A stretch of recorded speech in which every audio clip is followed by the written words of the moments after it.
And just to give a quick summary, Speaker, I think in general, right across the country, no matter where you live, food security has become a major issue. We see food bank usage at record highs.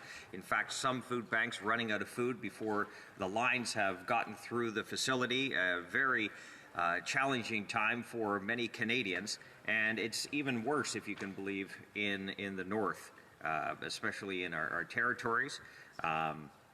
Just for example, just to quote off this report, food insecurity is generally defined as a situation that exists when people lack secure access to sufficient amounts of safe and nutritious food. So in 2017 and 18, 12.7% of Canadian households were food insecure. And as I mentioned right off the top, it's worse when you look at the north. So roughly 4.4 million households. So 12.7% of households right across the country were food insecure. So looking at the north, so you're looking at the Yukon, the Northwest Territories, and Nunavut, it can reach up as high as 16.9% in the Yukon, 21.6% in Northwest Territories, and Nunavut, 57%. That is absolutely incredible. It goes on. Among Northerners, Indigenous people are particularly at risk of being food insecure. And one of the recommendations from this study, and what the committee heard, is that unfortunately the Nutrition North program, which is available, shows that the program itself and the changes the government has made to it are not actually meeting the needs of Northerners.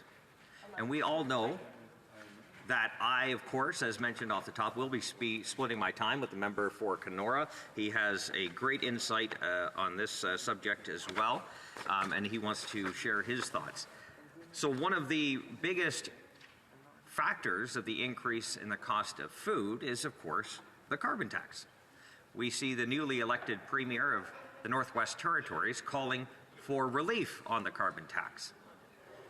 We know that when farmers are forced to pay the cost, the truckers, the grocery store, et cetera, those costs are passed along to the consumer. Now this continues throughout the chain, increasing the cost of absolutely everything. And unfortunately, food prices are impacted by this at a level and a time when Canadians are struggling to pay their bills. Inflation is out of control. Costs of everything are up, and the government refuses actually to take any sort of action or show any kind of compassion to people who are suffering.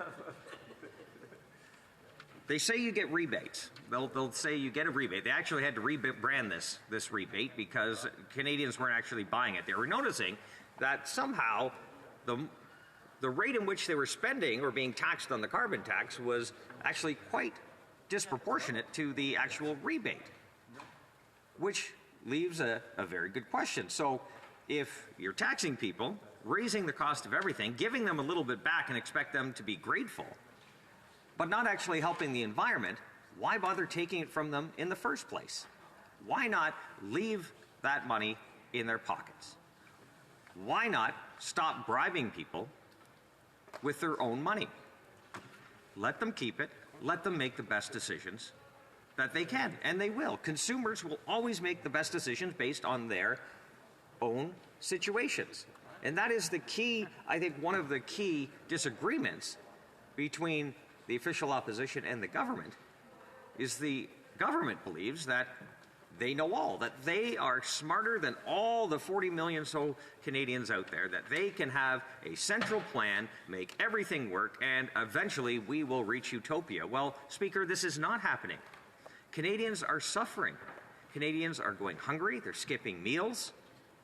They're lining up at food banks at rates we've never seen before. Food banks are running out of food. And up in the north, the rates of food insecurity are even worse. And why? So when you think about it, why is there no action? You think the government would act, especially when people are suffering. And you listen to the tone of this Prime Minister when he responds to that, right? You bring up the cost of a dozen eggs. You bring up the cost of a loaf of bread or a liter of milk, and all you get is, other than the so-called rebate, which we know does not equal the amount you're spending on it, they're working on it. They are working on it. We have a report. This was tabled in the 43rd Parliament, June 2021. Program is still not working. Cost of food is getting worse. People are suffering even more. But they're not impacted by it. Right? Those connected to the Liberal government, those that are getting these contracts for nothing, money's going out the door, they're not impacted by the price of those items. But regular, everyday people are. And that's the problem. And when pressed on it, they just ask for three things, right? Give us unlimited time, unlimited resources, and of course, unlimited money, and we will just eventually figure it out. Now, at the end of the road, will it be worth it? Well, probably not for the average Canadian. It might be worth it for those who are lobbied and lawyered and connected to government. They will reap the benefits, but not the average person. And we're seeing that again in the North. I don't think there is anybody that can actually justify paying more in interest on our national debt than we do in transfers of healthcare dollars to the provinces. I don't think there's an argument that actually makes sense out there. But they don't actually, the government just doesn't seem to matter. They keep spending. They keep putting the future on the credit card. And that is not responsible, despite programs that could easily be looked at. We talked about the Green Slush Fund many times in this House, in many speeches. The Green Slush Fund, where billions of dollars have been thrown, and it looks like it's just been given out to those that are connected, well, lawyered or lobbied to government. The Infrastructure Bank, that is yet to really produce anything of substance, but has got ridiculous amounts of funding. And the list goes on. We have a Rive scam in the news again and again, where two people in their basement seem to have made off like bandits and no real accountability. You have reports coming out that the Indigenous consultation on the Rive scam wasn't actually done through Indigenous people. So the government again keeps saying one thing after another, but not actually living up to what they should be doing. And yet, food insecurity in the North continues to get worse. Money is being spent, and actually, money is being spent in higher amounts than ever, especially when you look at Crown Indigenous relations, but most important, Indigenous Service Canada, the spending is up. The spending is up, but the outcomes are down. There's actually more money going into those two departments, but ISC, Indigenous Services Canada, are only hitting 27% of their actual targets in their own departmental plan. Now, they just tabled the new departmental plans today. We'll have a look if that's gotten any better. But at this point, what organization, what private sector corporation would be able to succeed if they're only hitting 27% of their goals? I don't think many. But again, it's the government's looking, and they'll proudly say we're throwing X amount of dollars at X amount of program, but lives are not improving. Going back to the study. The study recommendation. It's recognizing that the Nutrition North program will not solve food insecurity in the North. We have to look at other options.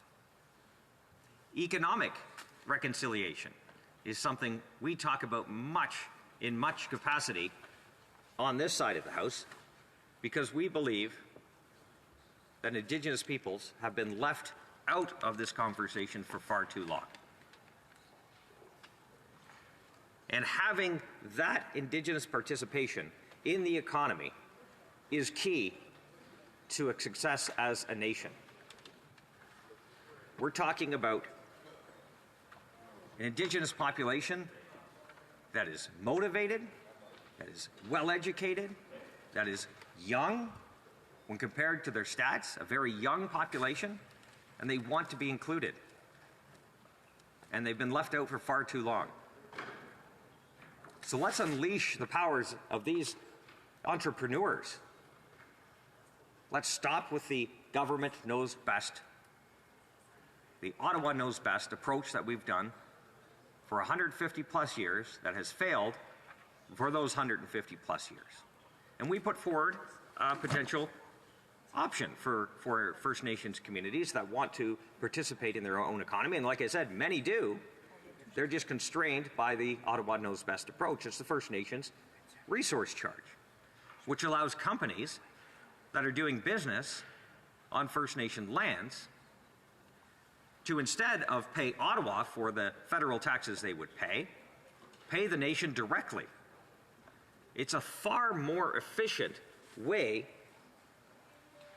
of tax dollars having maximum effect. Your velocity of the tax dollar, rather than the current method of the resource company doing business on traditional lands, on the First Nation lands, leaving the community, coming to Ottawa, going around the cotton candy machine, having First Nations come to Ottawa, ask for it back in the form of programs and services which are not working, only to get a share of that funding back.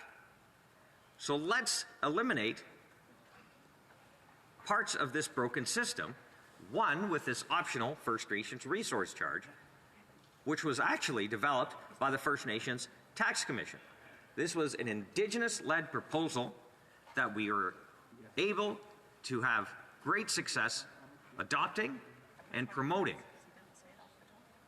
And I think, well, I know when we're in government very soon, we will be able to implement this and actually create a difference in the lives of Indigenous peoples. So when we look at the North, we look at food insecurity. Processing is an issue. Sorry, yes, Speaker? Sorry, did the honourable member say he was sharing his time? Yes. Oh, so sorry, the honourable member's time is up. Oh, so I'll go to questions and comments. Oh, okay.